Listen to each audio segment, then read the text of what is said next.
Ada 7 golongan pengikut Dajjal di akhir zaman itu. Jadi di akhir zaman nanti pengikut Dajjal itu 7. Salah satu di antara pengikut Dajjal yang 7 itu kaum munafik salah satunya. Kaum munafik itu ada di sekitar kita. Kapan-kapan boleh Bapak Ibu cari siapa orang-orang yang pakar di bidang tafsir, minta beliau untuk mengkaji surat Al-Munafiqun.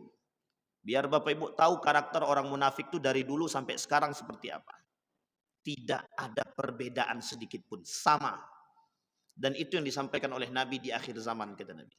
Karena kelak yang mengisi zaman ini semuanya manusia munafik, yang tersingkir itu orang-orang baik. Apa kata Nabi? Yugharbaluna fihi gharbalah. Tersingkir sedikit demi sedikit, satu orang baik. Yang tersisa husalah, para penista, pengingkar janji, pengkhianat, orang-orang pelaku maksiat, para koruptor, para suaper, suapisasi namanya. Para pelaku maksiat, para pelaku peminum khamar, para pezina, para pemabuk berkumpul jadi satu. Orang-orang yang baik ketika itu di mana? Mereka tak mampu menampakkan diri mereka.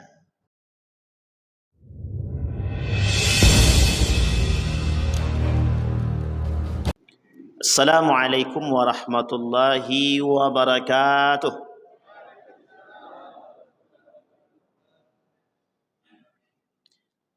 Alhamdulillahi rabbil alamin. Alhamdulillahilladzi an'ama bi ni'matil iman wal islam bihima tatimmus salihat.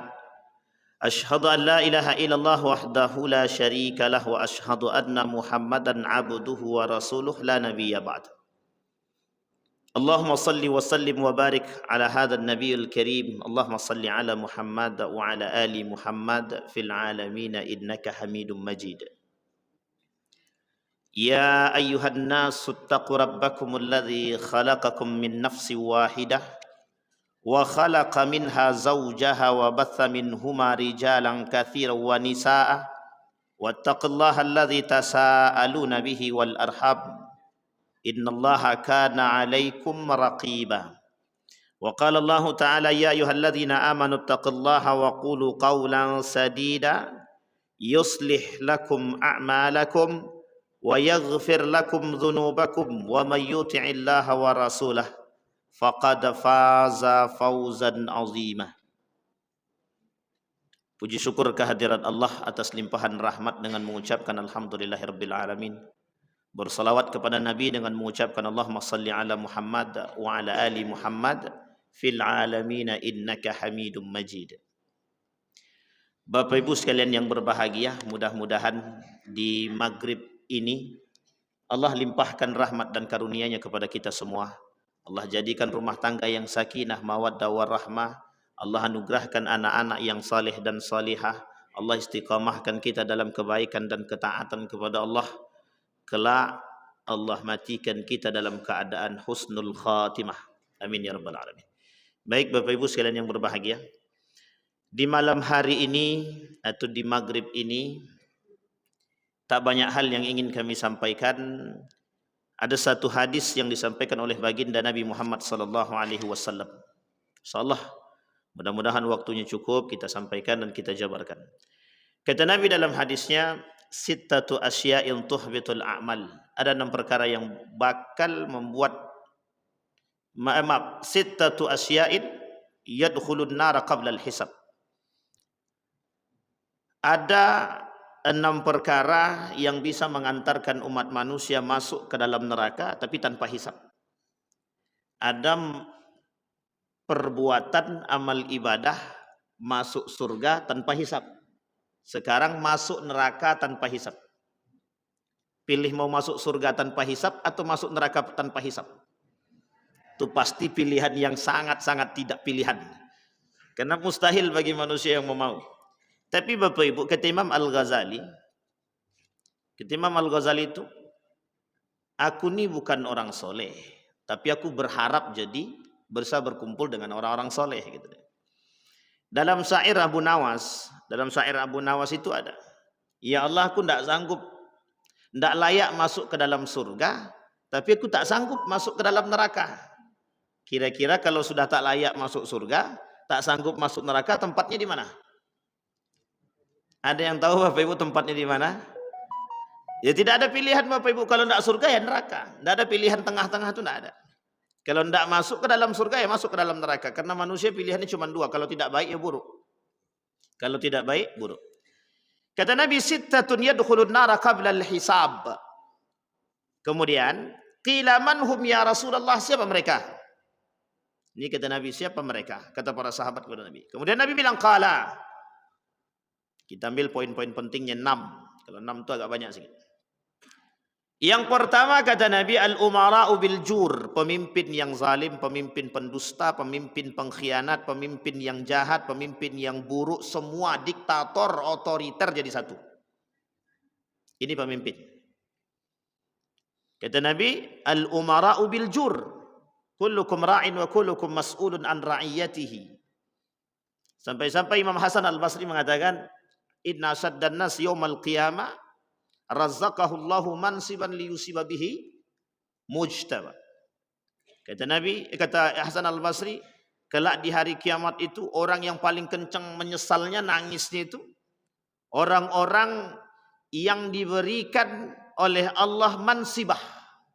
Mansibah itu kekuasaan, jabatan dan tempat dan kedudukan. Tapi bertujuan untuk menghancurkan rakyat, untuk menyiksa rakyat. Jadi pemimpin yang diberikan oleh Allah kekuasaan tapi bertujuan untuk menyakiti rakyatnya. Kalau kita berbicara tentang pemimpin yang zalim, ini panjang sekali. Karena ada karakter-karakter tertentu yang oleh para ulama, mengapa dia menjadi zalim, apa penyebab kezalimannya, dan bagaimana seharusnya kita bersikap terhadap kezaliman dia, dan apa yang harus kita lakukan sebagai seorang mukmin terhadap pemimpin yang zalim. Dan ini penting. Dan ini Bapak Ibu sekalian yang berbahagia, panjang. Tapi secara ringkas kita bahas begini Bapak Ibu. Salah seorang ulama menuliskan kitab dengan judul Ensiklopedi Akhir Zaman. Ensiklopedi Akhir Zaman. Kata ulama tersebut menukil daripada hadis baginda Nabi Muhammad sallallahu alaihi wasallam. Kata Nabi, la taqumus saah hatta tara. Tak akan terjadi hari kiamat kata Nabi sampai kalian akan melihat al-umara az-zalim, zalatul alim, al-imam ad-dani, pemimpin-pemimpin yang terhina kata Nabi. Dalam satu riwayat yang lain Nabi berkata begini. Tapi ini tak boleh dikait-kaitkan. Kata Nabi dalam hadisnya, ya'ti 'alan nasi zamanun yugharbaluna fihi gharbalah. Yabqa minhum husala qad marijat uhuduhum wa amanatuhum wa ikhtalafu fakanu hakadha wa shabbaka baina asabi'ihi. Satu ketika Bapak Ibu Nabi sedang duduk dengan para sahabat. Apa kata Nabi kepada para sahabat? Ya'ti 'alan nasi zamanun yugharbaluna fihi gharbalah. Akan datang satu masa kepada umatku kata Nabi di mana mereka orang-orang tersebut menyaring. Apa yang disaring? Yang disaring itu orang-orang yang baik. Sehingga orang-orang yang baik ini hasil penyaringan yang tersingkirkan. Kata Nabi, yugharbaluna fihi gharbalah. Orang-orang baik tersingkirkan satu. Wa yabqa fihi husalah. Yang tersisa dari orang-orang itu ketika itu adalah husalah. Tahu Bapak Ibu arti husalah? Husalah itu para penista-penista, para pelaku maksiat, kaum munafik. Dalam satu riwayat yang lain atau dalam pandangan ulama, ada 7 golongan pengikut Dajjal di akhir zaman itu. Jadi di akhir zaman nanti pengikut Dajjal itu 7. Salah satu di antara pengikut Dajjal yang 7 itu kaum munafik salah satunya. Kaum munafik. Bapak Ibu bisa melihat kaum munafik itu ada di mana? Jangan tunjuk-tunjuk. Tahu Bapak Ibu ada di mana kaum munafik itu? Kaum munafik itu ada di sekitar kita. Ada di sekitar kita. Kapan-kapan boleh Bapak Ibu cari siapa orang-orang yang pakar di bidang tafsir, minta beliau untuk mengkaji surat Al-Munafiqun. Biar Bapak Ibu tahu karakter orang munafik itu dari dulu sampai sekarang seperti apa. Tidak ada perbedaan sedikit pun, sama. Dan itu yang disampaikan oleh Nabi di akhir zaman, kata Nabi. Karena kelak yang mengisi zaman ini semuanya manusia munafik, yang tersingkir itu orang-orang baik. Yang tersingkir orang-orang baik. Apa kata Nabi? Yugharbaluna fihi gharbalah. Tersingkir sedikit demi sedikit, satu orang baik. Yang tersisa husalah, para penista, pengingkar janji, pengkhianat, orang-orang pelaku maksiat, para koruptor, para suaper, suapisasi namanya. Para pelaku maksiat, para pelaku peminum khamar, para pezina, para pemabuk berkumpul jadi satu. Orang-orang yang baik ketika itu di mana? Mereka tak mampu menampakkan diri mereka. Ada yang beruzlah, ada yang tetap di rumah, ada yang tak berani keluar, ada yang keluar hanya untuk sekedar beribadah kemudian kembali. Kenapa demikian? Karena ketika itu kebenaran, keadilan, kejujuran tidak nampak. Yang nampak adalah dusta. Yang nampak adalah ketidakadilan. Yang nampak adalah ketidakjujuran. Dan itu yang terjadi di akhir zaman, kata Nabi. Pertanyaannya adalah, apakah perkataan Nabi ini pasti terjadi? Ada yang mengingkari? Assalamualaikum. Tidak usah terlalu tegang-tegang, betul Pak. Ada enggak yang mengingkari perkataan Nabi? Tidak ada Pak. Kalau kita orang beriman tak akan mungkin kita mengingkari. Pertanyaannya adalah, apakah perkataan Nabi ini pasti terjadi? Sekarang pertanyaan kemudian muncul. Kira-kira di zaman yang sekarang kita tempuh nih, sudah mulai berkurang atau bertambah orang baik itu? Yang ngomong apa-apa di depannya. Pertanyaannya adalah, sadar kita akan berkurangnya orang baik di hadapan kita? Pertanyaan kemudian muncul. Di mana posisi kita? At-tathabbut bil khair am ma'ahum? Kita tetap pada kondisi atau tetap pada pendirian kita sebagai orang yang baik, atau kita bersama dengan mereka? Sekarang lebih banyak yang bersama Bapak Ibu orang baik atau bersama mereka? Lebih banyak mana? Orang yang tetap pada pendiriannya dalam kebaikan atau bergabung bersama para pendusta, para pengkhianat? Bergabung atau memisahkan diri? Lebih banyak bergabung atau yang memisahkan diri? Jangan tersinggung, jangan tersinggung. Salah satu karakter kaum munafik adalah pengkhianat. Salah satu kaum munafik ciri dan karakternya, kata Syekh Dr. Aid Al-Qarni, adalah pengkhianat. Itu yang pertama. Al-umara'u bil jur. Ini kalau dibahas panjang Pak.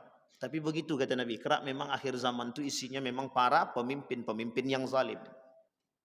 Bapak Ibu boleh cek dari Amerika sampai Indonesia. Cek aja negara-negaranya Pak. Cek saja negaranya. Mana pemimpin-pemimpinnya yang memang pemimpinnya yang tidak zalim.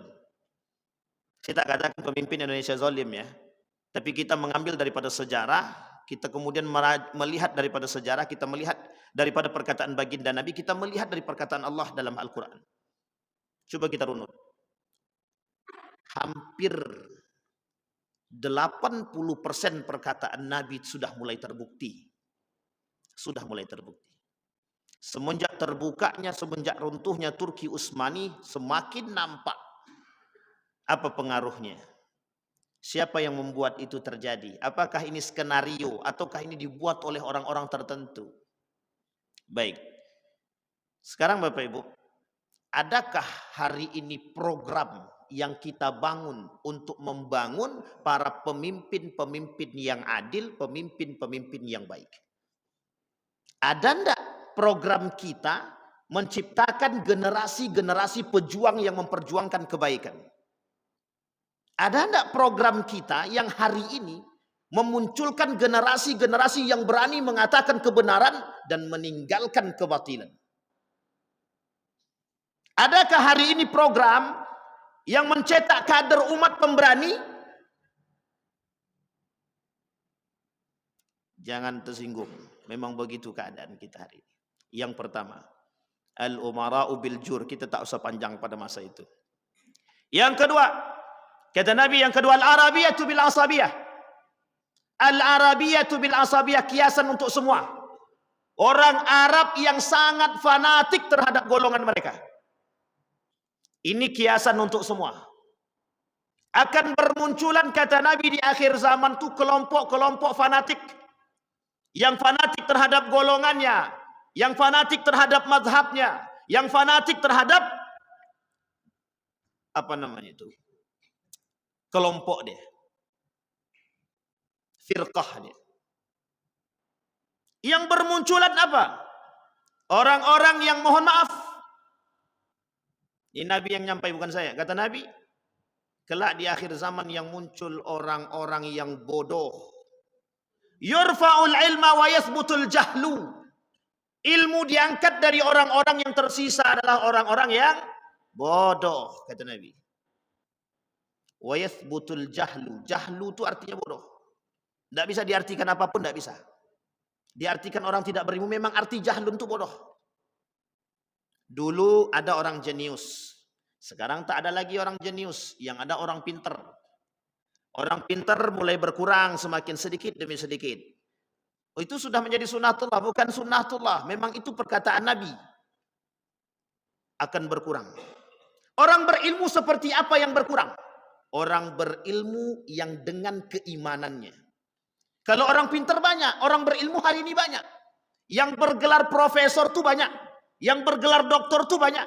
Sekarang yang menjual agama itu juga bergelar profesor, bergelar doktor, dan bergelar magister. Itu yang berani memperjualkan agama. Yang mengatakan agama ini musuh negara, profesor. Yang memperjualbelikan kebenaran, profesor. Yang memperjualbelikan hukum, doktor. Kata Nabi, kelak di akhir zaman, orang-orang yang tertinggal itu adalah orang-orang yang bodoh. Orang berilmu banyak, tapi berilmu dengan keimanan itu yang sedikit. Apa yang terjadi? Wa minan nasi may yu'jibuka qawluhu fil hayatid dunya, kata Allah. Kelak banyak orang berilmu yang dengan mulut mereka sihir.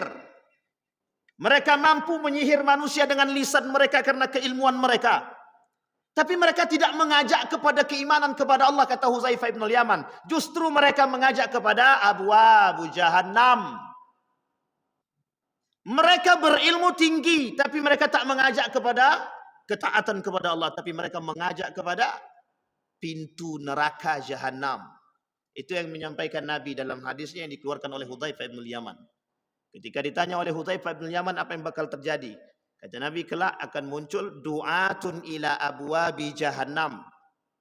Akan muncul orang-orang alim yang berbicara agama dan berbicara dengan keilmuan mereka, tapi tidak mengantarkan manusia kepada ketaatan kepada Allah, tapi justru mengantarkan kepada pintu neraka jahannam. Saya tak mau ajak Bapak Ibu untuk berpikir, betul tak ya terjadi hari ini? Tapi tanpa kita mengajak berpikir, mungkin Bapak Ibu dah paham. Kenapa kita katakan demikian? Kalau kita sebagai jamaah ni tak sadar, tidak mau memunculkan keilmuan kita dengan keimanan, filter yang harus kita lakukan hari ini dengan iman, bukan dengan ilmu. Karena banyak orang berilmu tapi tidak berakhlak. Banyak orang berilmu tapi mereka meniadakan akhlak. Profesor Dr. Sayyid Naqwib Al-Attas, ilmuwan muslim yang tersisa tinggal di Malaysia, menuliskan dalam tulisan beliau, kata beliau begini. Penyebab kemunduran umat muslim di akhir zaman atau sekarang, lima ta'akhkhara al-muslimun, kenapa umat muslim hari ini mundur? Penyebabnya cuma satu, kata beliau. Loss of adab. Hilang adab. Bukan hilang ilmu. Kalau hilang ilmu mungkin tidak. Banyak orang pintar. Terutama di Indonesia ini banyak orang pintar. Tapi kok rata-rata kok keblinger gitu. Tahu Bapak Ibu keblinger? Yang Jawa mesti ngerti lah. Tak perlu saya terjemahkan pun. Arti keblinger itu.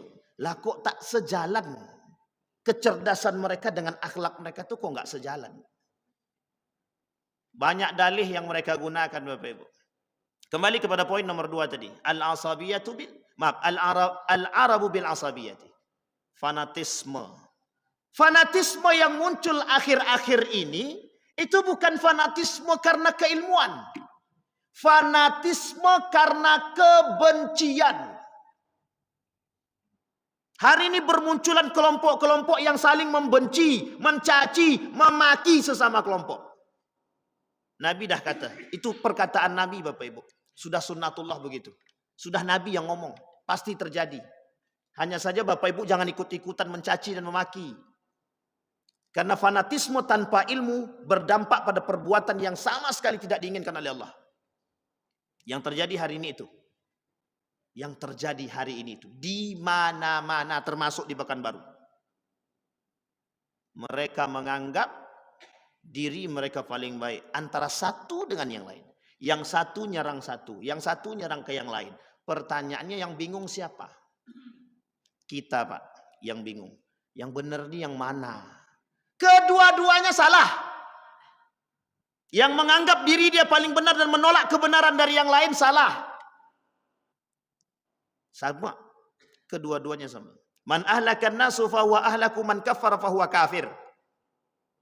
Yang mencela sesama muslim sibabul muslimin fusuq wa qitaluhu kufrun. Mencaci maki, mencela umat muslim yang jelas-jelas mereka beriman kepada Allah fasik.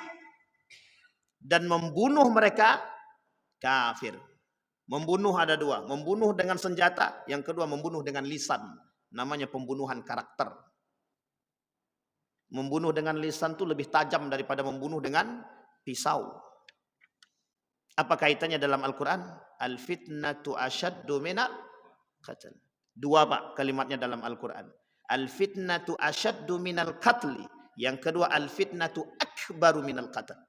Kalimat pertama asyaddu, kalimat kedua akbar. Allah tekankan dalam kalimat yang lain. Perkara lisan. Gara-gara apa? Asabiyah. Apa arti asabiyah itu Ustaz? Fanatik. Bermunculanlah di akhir zaman kelompok-kelompok yang disebut dengan fanatisme. Apa namanya Bapak Ibu? Fanatisme. Ibu-ibu mazhabnya apa? Syafi'i, Hambali, Hanafi atau Maliki? Maliki atau Syafi'i? Syafi'i atau Hambali? Syafi'i, tapi kok nggak pada bercadar semua? Hukum bercadar bagi Syafi'i wajib.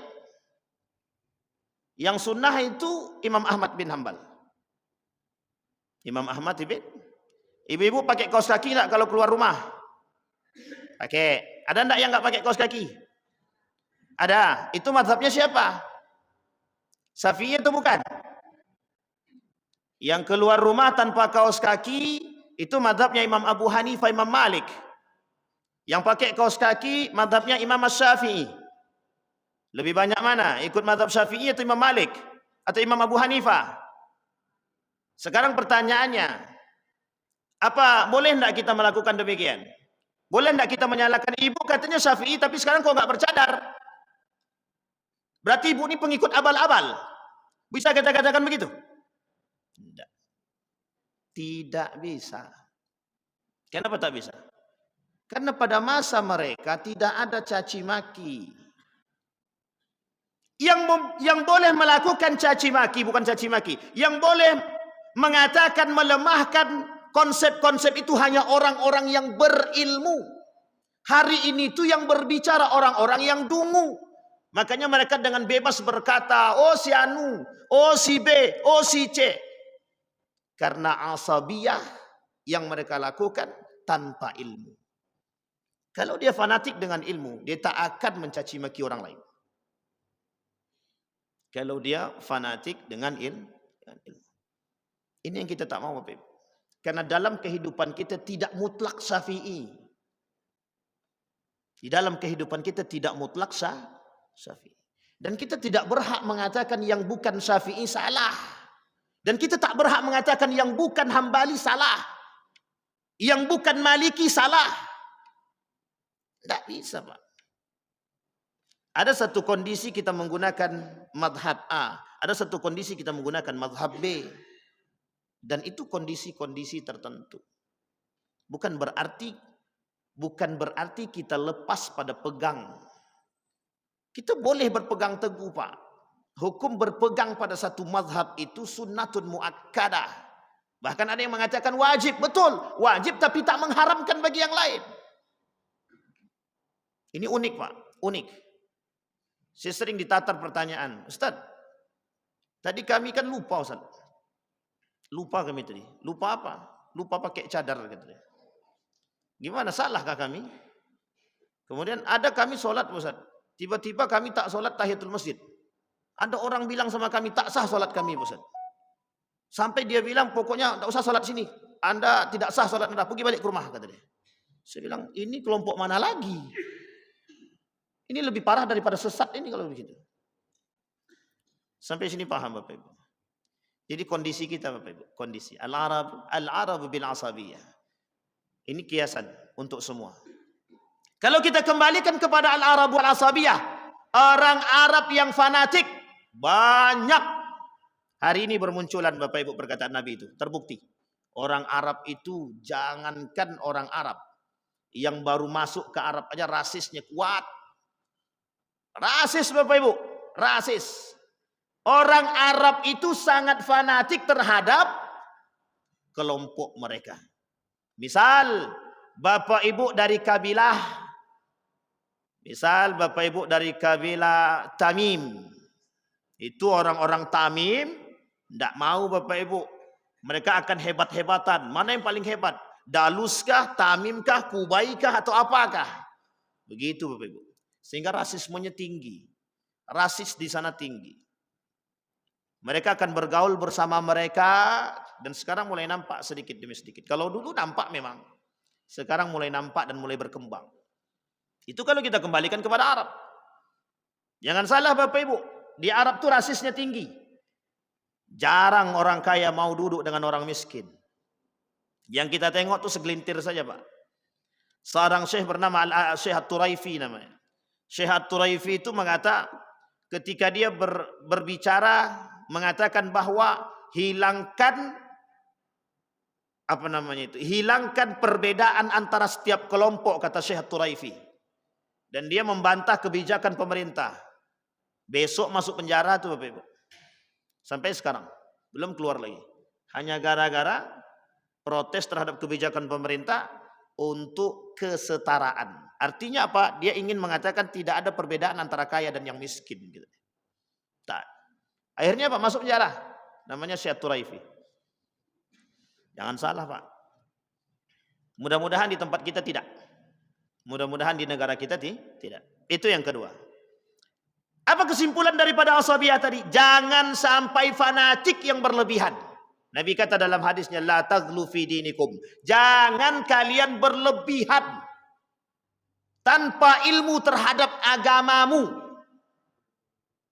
Apa yang terjadi Bapak Ibu? Mohon maaf. Apa yang terjadi orang yang berlebihan tanpa ilmu terhadap agama? Kaum Khawarij. Itu paling jelas pada masa Ali bin Abi Thalib.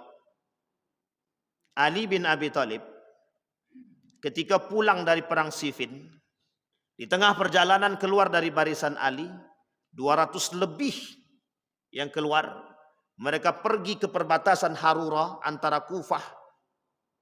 Kemudian mereka mereka pergi bergerilya ke pedesaan-pedesaan di setiap Kufah tersebut. Tapi basis mereka ada di Harura. Apa yang mereka tanamkan kepada masyarakat-masyarakat yang awam itu? Kata mereka kepada masyarakat-masyarakat yang awam, kembalilah kepada Al-Quran dan Sunnah. Itu yang mereka tekankan kepada orang-orang yang ada di sekitar. Sehingga tercuci otak mereka. Setelah tercuci otak mereka, apa yang terjadi? Yang terjadi adalah semua orang yang bertentangan dengan pemahaman mereka, mereka semua bukan dari golongan kami, kata mereka. Bahkan yang lebih parah lagi, fanatiknya yang paling parah lagi, yang bertentangan dengan pemahaman mereka dibunuh. Itu Khawarij. Sekarang ada, mungkin tak sampai bunuh-bunuh. Ada kelompok yang selalu menganggap diri dia paling benar, siapapun mereka. Setiap kelompok yang menganggap diri dia paling benar dan tidak mau bergabung dengan siapapun dan tidak mau menerima pandangan-pandangan yang lain, bagian daripada Khawarij. Jangan tersinggung. Siapapun itu. Neo Khawarij. Itu yang terjadi sekarang. Nabi katakan dalam hadis yang lain. Kata Nabi, kelak akhir zaman akan muncul kelompok-kelompok yang fasih. Lebih fasih daripada anda. Lebih baik ibadahnya daripada anda. Yaqra'una al-Quran hatta fi unuq. Mereka cuma baca Quran sampai di sini. Sekarang saya tanya kepada kita semua Bapak Ibu. Lebih cerdas kita atau Yahudi dalam memahami Al-Quran? Jawab dengan jujur Bapak Ibu. Lebih cerdas kita atau Yahudi dalam memahami Al-Quran? Saya tak katakan Bapak Ibu Khawarij ya. Siapa yang lebih cerdas? Yahudi jam 3 malam bangun, mandi, kemudian dia baca Quran. Dan dia bertadabbur dengan ayat Al-Quran. Hari ini siapa di antara kita yang bangun tengah malam, mandi, kemudian bertadabbur dengan ayat Al-Quran? Yang ada dalam masjid ini saja. Kalau baca Quran mungkin. Tapi yang bertadabbur dengan ayat Al-Quran. Ada? Angkat tangan. Perlu kita contoh kalaupun ada. Yaqra'un al-Quran hatta fi unuq. Apa maksudnya? Membaca Al-Quran, Pak, membaca Al-Quran, hafal Al-Quran, tapi tak paham, tapi tak mengamalkan. Kata Nabi, kelak di akhir zaman, kata Nabi, akan muncul orang-orang yang dengan sunnahku, dengan perkataanku, dengan Al-Quran, mereka tidak mengamalkan. Yang mereka lakukan apa? Fasih. Berdebat tentang Al-Quran, tapi tidak berdebat tentang pengamalannya. Oh, si anu tuh pintar baca Quran, dia bagus. Tapi kadang-kadang karakternya tak sejalan. Maka tak salah Pak. Kata Nabi dalam riwayat yang lain, apa kata Nabi? Inna munafiqi ummati qurra. Kelak akan muncul dari golongan umatku mereka orang munafik. Siapa mereka yang munafik? Qurra. Para penghafal Al-Quran, para pembaca Al-Quran. Yang mereka mengerti Al-Quran, tapi mereka munafik. Kenapa kok munafik, kata Nabi? Ini berat ya Pak. Berarti Ustaz ini tak mendukung anak-anak menghafal Quran. Bukan tak mendukung. Harusnya program yang harus kita angkat sekarang itu bukan hanya sekedar menghafal. Tapi lebih tepatnya, bagaimana mengajarkan mereka bertadabbur dengan ayat-ayat Al-Quran. Kiai Haji Ahmad Dahlan 3 bulan mengajarkan surat Al-Ma'un kepada muridnya. Diprotes sama muridnya. Apa kata muridnya? Kok ini terus yang kita pelajari tak selesai-selesai? Dijawab sama Kiai Haji Ahmad Dahlan, Ahmad Darwis. Siapa di antara kalian yang sudah mengamalkan ayat 1, 2, 3 dan selanjutnya? Diam semua. Tak ada yang jawab. Kelak muncul dari surat ini Bapak Ibu, termotivasilah bermunculan ketika itu rumah sakit Muhammadiyah. Dalil pertama, alasan pertama, motivasi pertama, surat Al-Ma'un yang diajarkan oleh Kiai Haji Ahmad Dahlan, Ahmad Darwis. Cuman surat itu. Sekarang Bapak Ibu lihat, banyak rumah sakit Muhammadiyah, dasar munculnya cuman itu Pak. Coba kalau kita bayangkan, kita ambil contoh sekarang. Ada seorang ilmuwan dari Eropa, yang seorang ilmuwan dari Eropa masuk ke dalam Islam ketika dia mengkaji ayat-ayat astronomi. Namanya Nedel Ghausam. Asalnya Yahudi. Orang Yahudi. Dibukanya Al-Quran itu dipelajarinya tentang ayat-ayat astronomi. Pas betul dengan subjek yang dia terima. Artinya dia punya program tentang astronomi. Kemudian dia pelajari, ternyata ada di dalam Al-Quran. Dia putuskan untuk masuk ke dalam Islam. Bagus atau tak bagus? Sekarang pertanyaannya adalah, ada enggak orang-orang kita yang seperti itu? Jadi kadang-kadang kita perlu mengaca kepada keteguhan dalam memahami atau bertadabbur dengan ayat Al-Quran. Afala yatadabbaruna Al-Quran am ala qulubi aqaluha. Kadang-kadang kita penting Pak. Kita mempelajari Al-Quran tapi kita kadang tak menjalankan ayat-ayat Al-Quran. Kita tak menjalankan. Kata Al-Quran, aqimis salata li dzikri. Dirikan solat untuk mengingatku, kata Allah. Wong dalam solat kita ingat kok duit yang hilang. Tadi kunci Hondaku di mana ya? Kadang-kadang, maka Bapak Ibu, ada namanya Syekh Abdurrahman Siddiq Al-Banjari, orang Banjar. Ini orang Banjar mesti tahu. Namanya Syekh Abdurrahman Siddiq Al-Banjari, cicit daripada Arsyad Al-Banjari. Beliau menuliskan buku judulnya Asrarus Shalah. Imam Al-Ghazali juga menuliskan Asrarus Zakah, Asrarus Shalah, Asrarus Siyam. Dalam kalimat yang dipapar oleh Syekh Abdurrahman Siddiq Al-Banjari dalam kitabnya, bagaimana memunculkan nilai-nilai solat. Bukan solatnya, tapi nilai-nilai solat. Kembali kepada poin kita Bapak Ibu. Banyak orang yang solat, tapi kenapa kok masih korupsi Ustaz? Ini pertanyaan sering banget mereka lontarkan kepada kami. Mengapa Ustaz kok banyak orang solat tapi kok masih mencaci dan masih memaki? Dia solat tapi kok masih mencuri, dia solat tapi kok masih korupsi, dia solat tapi kok ini itu dan lain sebagainya. Siapa yang bisa jawab Bapak Ibu? Kenapa Bapak Ibu? Kata Allah, inna salata tanha 'anil fahsya'i wal munkar. Salat bisa mencegah perbuatan keji dan mungkar. Berarti salat bisa menjaga harusnya. Salat bisa menjaga tangan harusnya. Pertanyaannya, kenapa dia salat? Mohon maaf, korupsi juga jalan. Dia salat, suap juga oke. Mulut dia teriak, jangan suap haram, dia mendengar. Tangannya mengambil. Paham maksud saya Bapak Ibu? Para pelaku tuh sholat tak sholat. Para pelaku tuh sedekah tak sedekah. Para pelaku tuh puasa tak puasa. Tapi ngapain? Kata Imam Al-Ghazali, banyak yang tidak tertanam dalam diri mereka. Jadi perbuatan belum tentu diamalkan. Kembali kepada poin kita Bapak Ibu. Al-Arabu bil asabiyati. Orang Arab dengan asabiyahnya, dengan fanatiknya. Jadi kalau kita mau fanatik terhadap satu golongan, fanatiklah dengan ilmu. Pelajari sekuat tentang ilmu yang diadopsi oleh pandangan kita. Misal, orang Muhammadiyah misalkan, pahami betul-betul karakter Muhammadiyah, dalami tentang ilmu-ilmu Muhammadiyah yang dipelajari oleh Muhammadiyah. Nahdlatul Ulama, kuatkan keilmuan terhadap apa yang diajarkan oleh ulama-ulama di Nahdlatul Ulama. Nanti Bapak Ibu akan ketemu titiknya. Apa titiknya? Terbuka pikiran kita. Terbuka pikiran kita. Apakah semua ulama itu NU ataukah semua ulama itu Muhammadiyah? Tidak. Artinya apa? NU dan Muhammadiyah hanya golongan, hanya perserikatan, hanya organisasi, bukan mazhabi. Kenapa orang NU yang harusnya latar belakangnya Syafi'i, tapi masih ada tuh yang menggunakan selain daripada mazhab Syafi'i? Kenapa juga sebaliknya orang Muhammadiyah yang dianggap tidak bermazhab tapi banyak menggunakan mazhab? Sampai di sini bisa dipahami. Ini penting untuk kita pahami. Jadi kita ini jangan sampai fanatik lah. Kadang-kadang yang muncul dalam diri kita tuh Pak, bukan fanatik, bukan membela agama. Hari ini itu ada orang-orang yang mengaku membela agama pada hakikatnya karena kebencian. Si anu tuh kelompok radikal.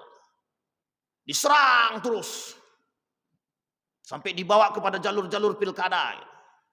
Pada hakikatnya kebencian. Bukan karena memperjuangkan agama. Bukan memperjuangkan agama. Kalau betul mereka memperjuangkan agama, mesti dapat titik temunya, bukan karena kebencian. Ini yang terjadi hari ini Bapak Ibu. Fanatisme menyebabkan hilang akal sehat dan hilang keimanan kita.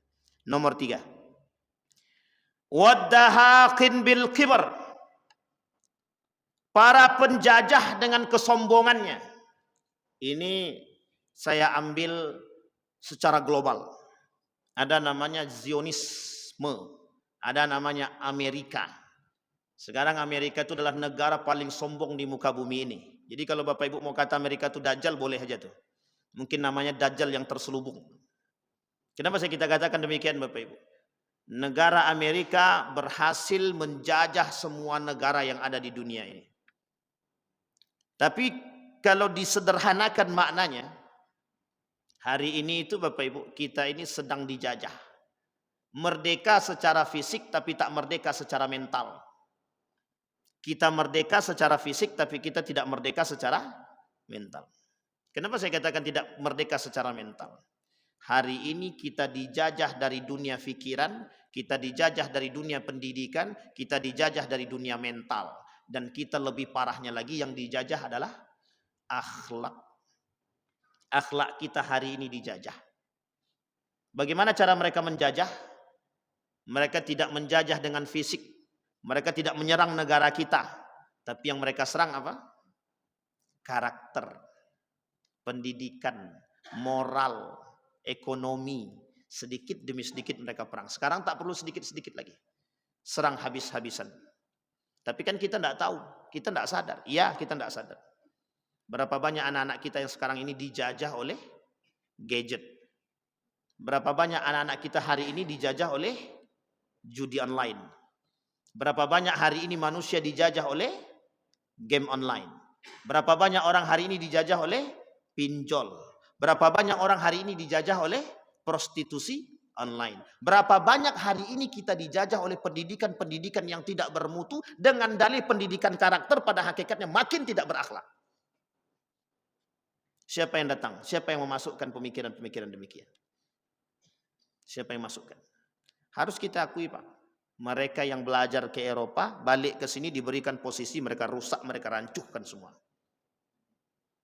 Orang Eropa berhasil mencuci otak umat muslim yang belajar ke sana, jangan tersinggung. Meskipun tidak semua. Tapi mayoritas yang belajar ke sana, ke Eropa, belajar mengambil studi Islam, balik-balik merusak. Jangan tersinggung. Meskipun tidak semua, sebagian. Yang mengatakan semua agama benar, lulusannya mana? Yang mengatakan agama musuh negara, yang lulusannya mana? Yang mengatakan riba, bunga bank bukan riba, lulusan mana? Yang mengatakan nikah beda agama tidak haram, lulusan mana? Yang mengatakan pendidikan berbasis karakter atau level revolusi, itu lulusan mana? Yang mengatakan ekonomi kita baik-baik saja meskipun dengan riba, lulusan mana? Yang mengatakan, mohon maaf, yang mengatakan orang yang berhubungan badan itu tidak zina kalau suka dengan suka, siapa? Lulusan mana? Terasa atau tak terasa kita sedang dijajah dengan demikian? Yang mengutarakan tentang peraturan pemerintah tentang kondom itu siapa? Yang ingin merealisasikan kondom itu siapa? Lulusan mana? Bukan rasis. Begitu keadaannya hari ini. Berhasil mereka menjajah kita dengan apa? Program. Mereka punya program. Yang melakukan program itu siapa? Umat muslim. Mereka kafir yang punya program, umat muslim yang menjalankan program dia. Orang munafik. Pertanyaannya adalah, dijajah atau tak dijajah kita hari ini? Sekarang pertanyaannya adalah, orang tua sulit untuk mengingatkan anak. Bahkan anak condong untuk melawan kepada orang tua.